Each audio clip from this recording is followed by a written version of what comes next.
Christo, hoe voel julle oor die vonnis wat die twee beskuldigdes in die Riaan moordsaak vandag opgelê is?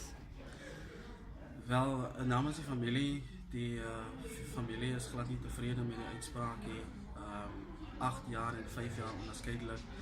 Die familie voel net sekere gedeelte van die vonnis word uitgedien en dan sal uit op parool. En die oorledene se ma self bevraagteken. Hy sê dit is die aantal jare wat gekry word vir my kind se dood.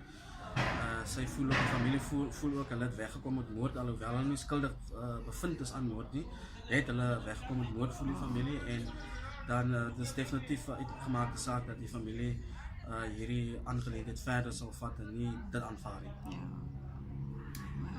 My suster se hart is baie seer en ek ook namens my hart is baie stukken vir die 5 jaar en die 8 jaar wat hulle gekry het. Dit is nie moeite werd. Iemand sê gaan nie weer 'n kind terugkry nie, maar hulle gaan nou binnekort dan kom hulle weer uit met hy wat hulle gedoen het.